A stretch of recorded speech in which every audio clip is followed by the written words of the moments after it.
لیلا اور اس کی پری دوست۔ ایک جادوئی جنگل میں جہاں سورج کی روشنی پتوں سے چھن کر سبز رنگ چھلکاتی تھی اور ہوا میں چھوٹے جانوروں کی آواز سنائی دیتی تھی، ایک لڑکی رہتی تھی جس کا نام لیلا تھا۔ لیلا بہت خوبصورت دل کی مالک تھی۔ وہ اکثر جنگل کی گہرائیوں میں جاتی رہتی تھی اور درختوں کے درمیان اس کی ہنسی کی آواز گونجتی رہتی تھی۔ ایک دن جنگل میں چلتے چلتے لیلا بہت دور نکل آئی۔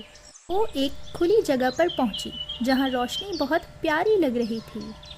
اس کھلی جگہ کے بیچ میں ایک بہت بڑے درخت کی جڑوں کے پاس اس نے ایک پری دیکھی جسے دیکھ کر لیلا حیران رہ گئی۔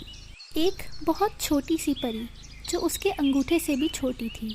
اس کے پر جیسے چاندی کے تاروں سے بنے ہوں، وہ ٹوٹے ہوئے تھے اور ان کی چمک بھی کم ہو گئی تھی۔ لیلا کا دل دکھ گیا اور وہ اس پری کے پاس بیٹھ گئی اور آہستہ سے اس سے باتیں کرنے لگی۔ لیلا نے بہت نرمی سے اور بہت نرم آواز میں پری سے بات کی اور اسے کہا کہ وہ اسے ٹھیک کر دے گی۔ آہستہ آہستہ پری حرکت کرنے لگی، اس کی آنکھیں کھلیں اور وہ چمکنے لگیں جیسے سورج کی روشنی ان میں چمک رہی ہو۔ پری جس کا نام لونا تھا، اس نے لیلا کا شکریہ ادا کیا۔ لونا نے بتایا کہ وہ اس جادوئی جنگل کی نگہبان ہے اور لیلا کی مدد کے بدلے میں اس نے لیلا کو ایک تحفہ دیا جو ایک چھوٹا سا چمکتا ہوا پھول تھا۔ لونا نے وعدہ کیا کہ یہ پھول لیلا کی ایک خواہش پوری کرے گا۔ لیلا کی آنکھیں حیرت سے کھلی رہ گئیں اور اس نے وہ جادوئی پھول لے لیا۔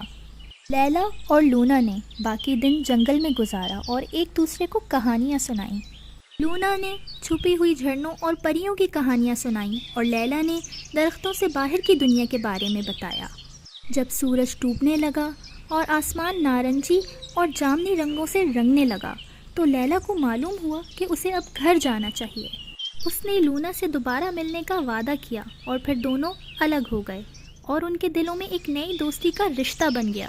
اپنے کمرے میں واپس آ کر لیلا نے احتیاط سے اس چمکتے ہوئے پھول کو مٹی کے گملے میں لگایا۔ دن گزرنے لگے اور پھول بڑھنے لگا اور بہت پیارا ہو گیا۔ لیلا جانتی تھی کہ اس کی ایک خواہش پوری ہوگی، لیکن جب اس نے اس خوبصورت پھول کو دیکھا تو اسے احساس ہوا کہ اسے جو سب سے بڑا تحفہ ملا ہے وہ کوئی خواہش نہیں بلکہ وہ دوستی کا جادو ہے جو اس کے دل میں کھلا ہے۔